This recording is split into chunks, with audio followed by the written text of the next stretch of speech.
The following is a keynote speaker presentation from the ACM 97 conference, The Next 50 Years of Computing. ACM 97 brought together over 2,000 leaders and luminaries from all aspects of the computing world to discuss and predict what the next 50 years of computing has in store. ACM 97 underwriters were Computer World, Hewlett-Packard, Intel, Microsoft, and Sun Microsystems. Sponsors were Cadmus Journal Services, IBM, Netscape, Popular Science, Sheridan Printing Company Incorporated, Silicon Graphics Incorporated, SoftBank, and Unisys. The event also included a major exposition with a paleotechnic look back to the future from the year 2047, and a specially commissioned book, Beyond Calculation, featuring essays on the next 50 years of computing by luminaries and pioneers in the field. The ACM 97 conference was chaired by Robert Metcalf and emceed by James Burke. Details on how to obtain more information on ACM 97 follow this program.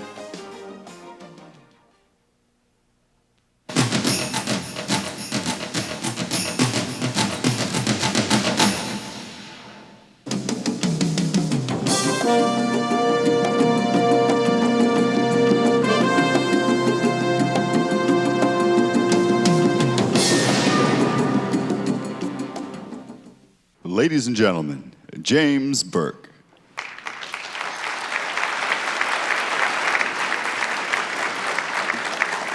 To start with this morning, a man who has had an extraordinarily varied career and who was for 3 years until this year responsible for the fact that we all slept safely at night.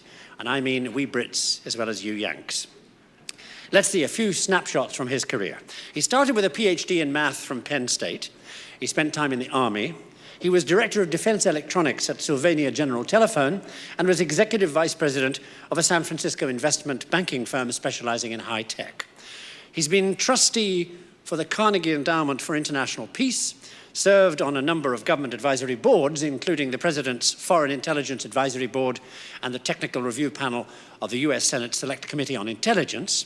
He was a member of the Carnegie Commission on Science, Technology, and Government, and the Committee on International Security and Arms Control of the National Academy of Science. From 77 to 81, he was Undersecretary of Defense for Research and Engineering, responsible for weapons procurement and for advising the Secretary on Technology, Communications, Intelligence, and Atomic Energy.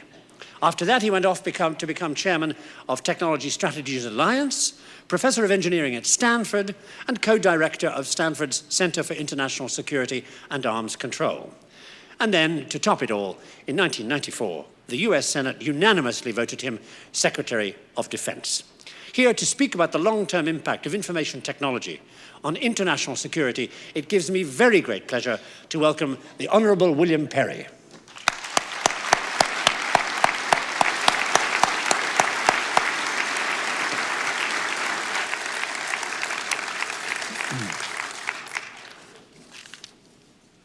Before I look forward, let me first look back and indulge in some personal remembrances 50 years ago when I was an undergraduate at Stanford. 50 years ago, Stanford's electrical engineering program consisted primarily of electrical power. There were few courses in electronics, none in solid-state electronics, none in computer science. So much for anticipating the future. On a weekend between classes, when we drove from Stanford to Cupertino on what is now 280, we drove the entire distance sometimes without seeing another car. At this time of year, we'd be driving through apricot and prune orchards in full blossom. When we drove from Stanford to Sunnyvale on what is now 101, we saw nothing but truck farms and canneries. When I left Stanford, my first job was a project designing and building a special purpose computer for the Air Force. This was going to be used for military navigation through a new scheme called map matching. And from a mathematical point of view, we used the Gauss-Seidel algorithm to solve 1,000 linear equations and 1,000 unknowns, which is a pretty big task in those days. Today, it's an easy task for a low-end desktop computer. When that computer was finished, it filled a very large room and consisted of thousands and thousands of vacuum tubes. The good news about those vacuum tubes is that in a chilly winter day, it kept the room warm. And the bad news is we couldn't keep all the vacuum tubes operating for more than 2 or 3 minutes at a time. And so we had a hard time getting all the way through one whole iteration in our process. What a difference 50 years makes. During this last 50 years, we have seen truly amazing changes in technology, especially computer technology. And at this conference, you heard about those changes from some of the pioneers who made this happen. Today, I'm going to talk about the equally amazing changes that happened in national security during that same 50-year period and what role technology played in making that happen and what the interaction between technology and national security is going to be for the future. So I took you back briefly 50 years in technology. Let me go back 50 years in geopolitics. 50 years ago, Europe and Asia were trying to recover from the devastation affected by World War II, with nearly all nations having a shattered economy and an infrastructure in shambles. The Soviet Union, alone among those European nations, maintained a huge standing army during its recovery period. The United States was in a unique position in the world in having suffered no damage to our infrastructure. And unlike the Soviet Union, we made a decision to rapidly demobilize our military and placed our priority on building a booming post-war economy. At this critical time in history, the United States took an action truly unprecedented in history. It offered major assistance to the other nations trying to recover from the war. Europe and Asia alike, friends and foes alike, to help them rebuild their economies. Indeed, it was just 50 years ago this June that George Marshall made his famous speech at Harvard, where he proposed what came to be known as the Marshall Plan. All the Western European nations, including Germany and Italy, gratefully accepted this plan, and the miraculous economic recovery of Western Europe was underway, a recovery from which the United States benefited indirectly, but very significantly. But Joseph Stalin turned down the Marshall Plan, not only for the Soviet Union, but also for the Eastern and Central European countries under his control. And so began the Cold War, with an iron curtain drawn between Eastern and Western Europe for more than 40 years. The Cold War was one of the most dangerous periods in history. The Soviet Union continued to maintain a large and powerful army. They coerced the nations of Eastern Europe into joining them in an alliance called the Warsaw Pact. And they invested enormous resources to try to equal or exceed America's capability in nuclear weapons. This military policy was coupled with an aggressive foreign policy designed to expand their influence throughout Europe and indeed throughout the world. For the first few decades of this period, the strategy of the Soviet Union enjoyed some political success, but at the expense of impoverishing their people and crippling their economy, thereby unwittingly planting the seeds for their eventual collapse. The United States, on its part, was determined that this Soviet expansionism would not be successful and adopted a policy that came to be known as containment. An important part of the containment policy was forming military alliances, most notably NATO. At the same time, we were determined that we would not cripple our own economy by maintaining a huge standing army. So we adopted another policy called deterrence, by which we built up an enormously powerful nuclear arsenal which would devastate any nation which attacked us or our allies. But the Soviet Union challenged our interests with proxy wars, which required a response not with nuclear forces, but with conventional military forces, where they had an overwhelming quantitative superiority. So finally, we adopted what came to be called the offset strategy. That is, we decided to maintain a qualitative advantage in our military forces to offset the Soviet advantage in numbers. And the key to this offset strategy was the application of American technological superiority to our weapons systems. And of particular importance was the application of the remarkable developments in computer technology. Thus, the partnership between the American computer technologists and our military, which began during World War II, was carried on into the Cold War. Each of the military services and a newly created organization called ARPA developed technical teams that could work with industry and universities to apply American technical know-how to military weapons. This led to military sponsorship of all of the most advanced and innovative programs then underway in computers, space communications, advanced networks, semiconductors, and material sciences. Indeed, it is not an exaggeration to say that American leadership in computers, communications, and semiconductors in the 50s and the 60s stemmed in the first instance from military support of R&D in these fields. The results were spectacular, both technically and militarily.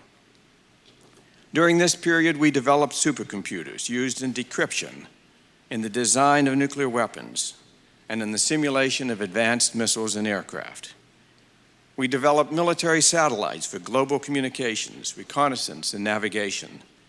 We developed ARPANET, the predecessor to Internet. We flew one of the first integrated circuits on the Minuteman missile, and we embedded mini computers into weapon systems to give them operational flexibility and precision previously unimaginable. The Soviet Union, for its part, in spite of an extensive and expensive effort, was simply unable to compete, and their military fell far behind in technical capability. These three strategies, containment, deterrence, and the offset strategy, were the components of a broad holding strategy. I call it a holding strategy because it did not change the geopolitical conditions which led to the Cold War. But it did deter another world war, and it did stem Soviet expansionism in the world until internal contradictions in the Soviet system finally caused the Soviet Union to collapse. So the holding strategy worked. Today, as a result, we are facing an entirely different situation. The Soviet Union has collapsed. The Warsaw Pact is dissolved.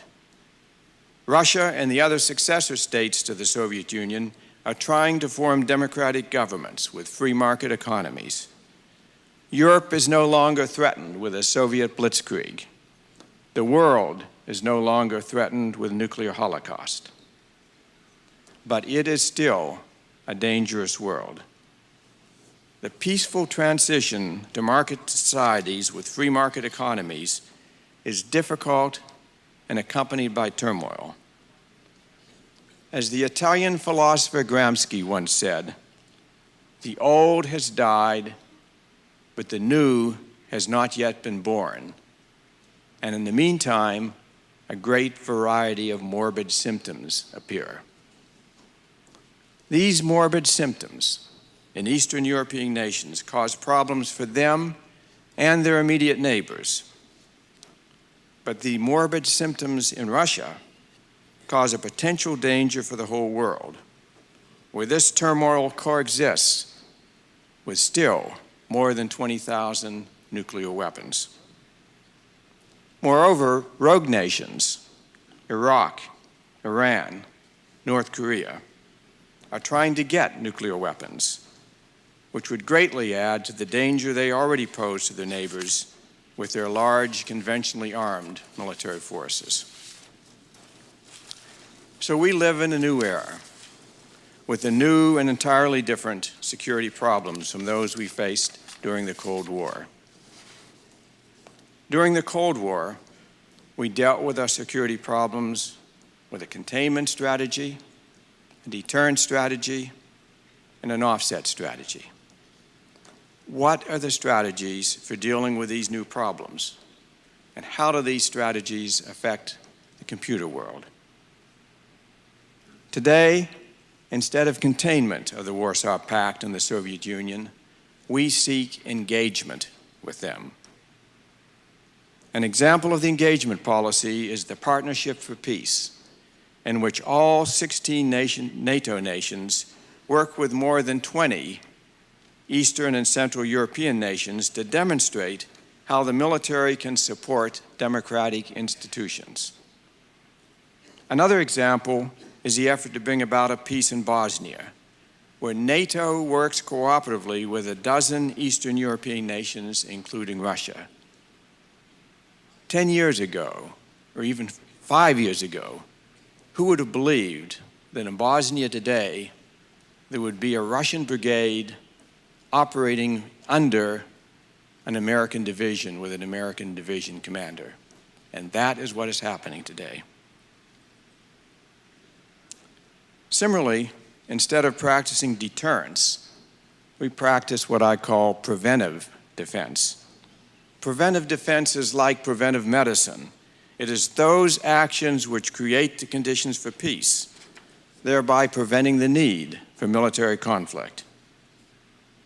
An example of preventive defense is what we call in the Defense Department the Cooperative Threat Reduction Program, wherein we have spent more than $1 billion of defense funds to assist the nuclear states of the former Soviet Union to dismantle their Cold War nuclear legacy. In the last 4 years, this program has led to the dismantlement of 4,000 nuclear weapons, the destruction of 800 launchers, and the total elimination of nuclear weapons in 3 nations, Ukraine, Belarus, and Kazakhstan. All of these weapons were formerly aimed at targets in the United States. But while we have changed our policies of containment and deterrence, we remain constant in our policy of maintaining military technological superiority, particularly in the computer field. During the Cold War, we maintained technological superiority as a way of offsetting the numerical superiority of the Soviet ground forces. Fortunately, we never had to put this strategy to a test. But the high-tech weapon systems that were developed for that purpose were put to a test during Desert Storm. There we were fighting against a foe equipped with Soviet weapons, but in about equal numbers to the Allied forces there. U.S. forces were equipped with the new weapon systems developed during the 70s, which used information technology to locate enemy targets on the battlefield, what we called battlefield awareness. They used embedded computers to guide weapons precisely to those targets, which we call precision-guided munitions, and which used stealth technology to evade enemy weapons. As a consequence, the Allied forces won quickly, decisively, and with remarkable few casualties. That is, when our technological advantage is not needed to offset superior numbers, it can be used to achieve a military dominance over a foe with equal numbers. Having seen the results of military dominance in Desert Storm, we liked it, and we decided to keep it. And so today, our military strategy calls for maintaining military dominance over any regional power with whom we might conceivably be engaged in conflict, and to do that through our leadership in technology, especially computer technology. This is the same strategy of technological superiority we had during the Cold War, but now for a different reason. But not only has the reason changed, so also has the mode in which we can apply this technological superiority changed. During the 50s and the 60s and the 70s, the Defense Department was the principal supporter of R&D for the computer, communications, and semiconductor industries. Some of the most significant advances were developed first for military systems. Supercomputers, geosynchronous satellites, internets, and integrated circuits all were developed first for military programs, and industry's R&D was largely supported by defense. In effect, the nation's commercial industry was riding on the shoulders of the Defense Department. Today, that has all changed. The technological explosion in computers, communications, and semiconductors has led to an amazing new set of products for industry, businesses, schools, and the home. Indeed, all of these different users are being tied together today by the web in a way few could have predicted a decade ago. Commercial applications of computers are leading military applications in all of these fields. And for computer companies, commercial revenues dwarf defense revenues. And so today, defense is obliged to ride on the shoulders of our commercial industry. This has required a profound change in the way the Defense Department does business with industry and the way it supports R&D. First, and most importantly, defense can no longer support a unique defense industry isolated from the commercial industry. During the 80s, for example, the Defense Department spent years and more than $1 billion developing a family of defense-unique computers. By the time the military development cycle was completed, which took more than 10 years, these computers were obsolete and were incompatible with the standards evolving in the computer industry. This example made it clear that our nation should have a single computer industry which supplies defense and commercial needs alike. That requires defense to give up its unique specifications and conform to industry standards, and to give up its unique buying practices and instead employ best commercial buying practices. Transforming our acquisition process is the linchpin of this strategy.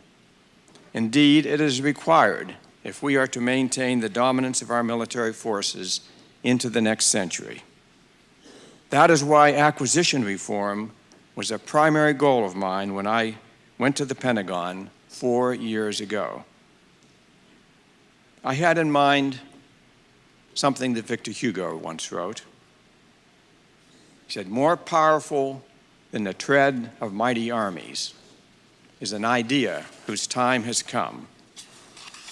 4 years ago, I told our acquisition team that after decades of false start, acquisition reform was an idea whose time had come, that we really were going to transform the ways we specified and bought goods and services, and that they should either get on the team or get out of the way.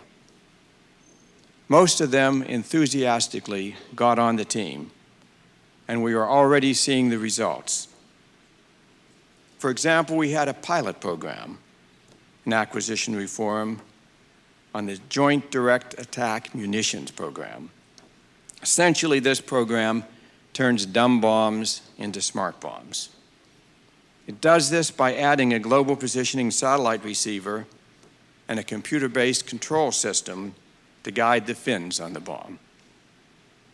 Under the old defense acquisition system, which used defense-unique specifications, production requirements, and contract rules, the conversion kits were going to cost about $42,000 a bomb. Using the new acquisition system, which employs commercial standards, components, and buying processes, a conversion kit is costing us about $14,000 a bomb, 1/3 of the original cost. And we are buying tens of thousands of these conversion kits. That one program alone, going to the reform of the system, going to commercial products, will save the taxpayers about $3 billion. But acquisition reform is about more than saving money. Most importantly, it will give the Defense Department better and faster access to the new generation of computers, microchips, communications, and software. In the past, our procurement process put up barriers to defense contractors using commercial components.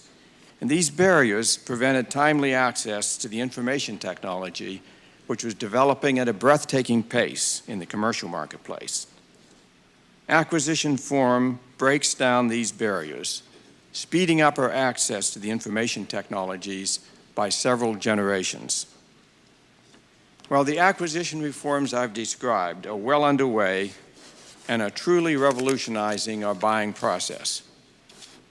But transforming this acquisition process means much more than overhauling the way the Defense Department buys its systems, supplies, and services. It means a tectonic shift in the Pentagon's relationship with the commercial sector of the American industrial base.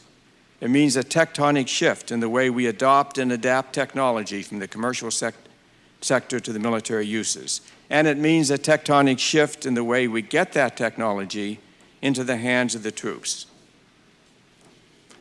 Our major weapon systems take 10 to 15 years to develop, and then are in the inventory 20 to 40 years.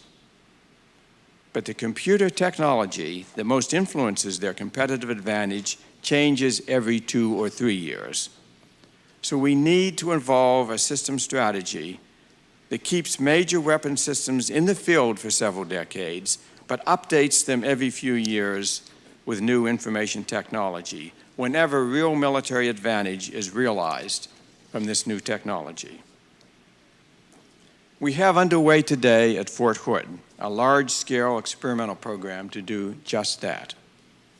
The Army has chosen Fort Hood and the 4th Infantry Division to experiment with ways to develop Force 21, the computerized battlefield. I witnessed 2 of those experiments, and both hold promise to dramatically improve the way we adopt and adapt computer technology to military uses. The concept behind the first experiment was simple: insert appliques of digital subsystems into our current weapon systems, the current tanks, artillery, helicopters, thereby giving them a quantum increase in capability. In aggregate, taken together over all of these platforms, these appliques form a system of systems, an integrated network of powerful computers and high-speed communications. This system of systems will transform the way commanders and troops see and communicate on the battlefield. In the past, information was passed around the battlefield by radio conversations or typewritten messages. The result was the commanders got only a fraction of the information they could really use in combat, and then a day late. With the system of systems, commanders have the ability to send and receive digital bursts of critical information about the location of all enemy and friendly forces, about the rate of usage of food, fuel, and ammo, about the progress of current operations and the planning for future operations. the effect on combat operations will be revolutionary. Every commander will have battlefield awareness, a constant, complete 3D picture of the battlefield. Every soldier will have the information needed to carry out the commander's orders, and an entire Army division will move as one integrated battle system. How does this work in practice? When a tank commander spots enemy forces, he will have a choice. He could engage the enemy with weapons on his tanks, or he could call in nearby attack helicopters, artillery, strike aircraft, or naval gunfire. Because of digital technology and the constant flow of battle information to all combatants, these other units will see exactly what the tank commander sees. And any one of them, or any combination of them, will be able to respond with equal precision. As the combat is underway, the supporting logistics unit will be monitoring the ammo usage. So it will be able to conduct resupply at the time and amount needed, thereby reducing the huge logistics tail needed to support combat operations. This system of systems is a brilliant application of information technology to achieve battlefield dominance without designing all new weapons platforms. This is the Army of the future, and it is not just on view graphs. When I visited Fort Hood, I saw the future, and it works. So we are succeeding in incorporating new information technology into existing weapon systems, but we must also develop the military tactics to get the most out of the technology in a combat environment, and develop the training so our soldiers can maximize the use of advanced technology. Is it possible to develop the 3 T's of force dominance, technology, tactics, and training, concurrently? Trying to achieve this led to a second experiment at Fort Hood. Until now, we have developed these 3 T's one after the other. This created long periods of acquisition, test and evaluation, fielding, and tactics development. And finally, after decades, we would get around to training the soldiers on how to use the new systems. But if we can fuse this sequential process into an integrated, concurrent process, we could cut years off the time between developing new technology and getting it into the hands of our troops. The Army's answer at Fort Hood was to create a process action team composed of the experts who develop the 3 T's. The acquirers from the Army Materiel Command, the requirers from the Training and Doctrine Command, the users from the Forces Command, and the builders from the defense industry. Against all odds, contrary to all traditions, this team is meeting with success. Soldiers prove time and time again that they are critical members of these process action teams. The critics used to say that our troops would not be smart enough to handle high technology. The critics were wrong. Soldiers not only operate and maintain the latest digital technology, they find new and ingenious ways to employ it. As a result of the involvement of our soldiers and other experts in the Force 21 process, the new equipment, tactical doctrine, and troop training levels are all approaching combat-ready standards at the same time and in a realistic environment. This puts us years ahead of where we would be if we were following the traditional sequential developmental process. And for the first time, shows us a way to get our military development cycle in synchronism with the development cycles in the computer industry. But the real test of the Force 21 process and the new system of systems is whether they can succeed in actual combat conditions in the fog of war. So this spring, in fact this very month, a brigade from the 4th Infantry Division will take the system of systems to the National Training Center at Fort Irwin, California. Fort Irwin represents the ultimate in ground combat training, including well-equipped, well-trained mock enemy forces. The training is realistic and tough. Their aim is to make the scrimmage tougher than the game. I saw how advanced computer technology can serve the troops during my last visit to Bosnia in December.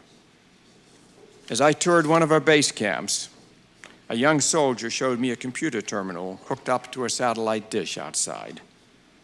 Using this system, the troops download high-resolution digital imagery of the Bosnian countryside. The imagery is routinely collected over Bosnia by our satellites, reconnaissance aircraft, and drones. It is then fused and analyzed in England and sent to the computer terminal in Bosnia within hours after it is collected. This imagery helps our troops see immediately any movement of heavy weapons in violation of the peace agreement, and they see gathering of troops or mobs that could harass them on patrol. This makes the troops more effective in their missions and saves lives. This system is just one demonstration of how computer technology has already been adopted and adapted to military uses. And it also demonstrates why transforming our acquisition process is so important to me and why I am so proud of how far we have transformed this process during the last 4 years. In sum, as we go into the 21st century, our security strategy must change to reflect the dramatic geopolitical changes of the last decade and the dramatic technological changes of the last few decades. We will proceed with a policy of engagement with our former adversaries during the Cold War. A highlight of this strategy will be the Partnership for Peace program. We will proceed with a policy of preventive defense to create the conditions for peace, especially by assisting the nations trying to establish new democratic societies. The highlight of this strategy will be the Cooperative Threat Reduction Program for reducing the nuclear legacy of the Cold War.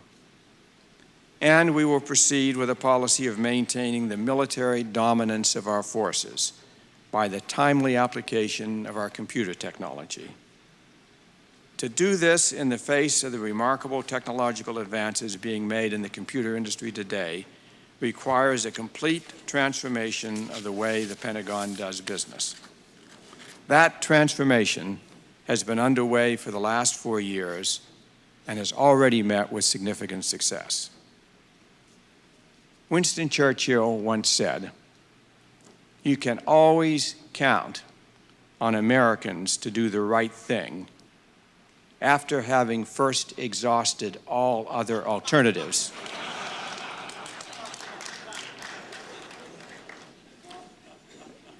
We have indeed made many false starts in the last few decades, trying to transform the way we manage our defense business. But this time, we are doing the right thing, and computer technology is leading the way. Thank you.